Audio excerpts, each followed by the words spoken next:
আওয়ামী লীগ সরকারের পতনের পরে এই দেশে এমন এমন কিছু জিনিসপত্র দেখতে হবে যা হয়তো পূর্বে আমরা কল্পনাও করি নাই। গত বছরের 5ই আগস্ট আওয়ামী লীগ সরকারের পতন হয়, আর এই বছরের 5ই আগস্ট আওয়ামী লীগ পতনের বর্ষপূর্তি উপলক্ষে রাজধানীর মানিক মিয়া এভিনিউতে এক ব্যতিক্রমধর্মী আয়োজন করা হয়। সেই আলোচিত আয়োজনটা হচ্ছে শেখ হাসিনা পালায় না। এই গেমের মাধ্যমে দর্শনার্থীরা উপভোগ করেছেন শেখ হাসিনার পালিয়ে যাওয়ার ঘটনা। হাসিনা পালায় না গেমে ধাওয়া করে আনন্দ নিচ্ছেন দর্শনার্থীরা। গেমটিতে আগত দর্শনার্থীরা শেখ হাসিনাকে ভার্চুয়ালি দাওয়া দেওয়ার সুযোগ পাচ্ছেন। একজন দর্শনার্থী বলেন, গত বছরের 5ই আগস্ট সবাইকে ফাঁকি দিয়ে শেখ হাসিনা পালিয়ে গেছে, সুযোগ পাই নাই সরাসরি ধাওয়া দেওয়ার, কিন্তু এইখানে ভিডিও গেমের মাধ্যমে ধাওয়া দিতে পেরে অনেক আনন্দ পাচ্ছি। এছাড়া গেম জোনে বাজানো হচ্ছে শেখ হাসিনার পুরনো কিছু হাস্যকর বক্তব্য, আর এইসব ঘিরে দর্শনার্থীরা ব্যঙ্গ বিদ্রুপ করছেন। তাছাড়া আরেক দর্শনার্থী বলেন, ক্ষমতায় থাকতে শেখ হাসিনা যা ইচ্ছে তাই বলতেন, তখন আমরা অনলাইনেও সেগুলা নিয়ে হাসাহাসি করার সাহস পেতাম না, কিন্তু এখন মানুষ খোলামেলা বিদ্রুপ করছে,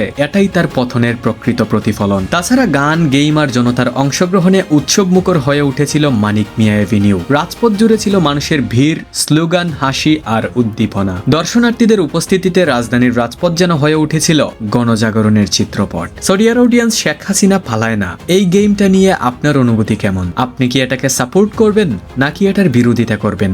আপনার মতামত অবশ্যই কমেন্টে জানাবেন, and please guys subscribe to our channel.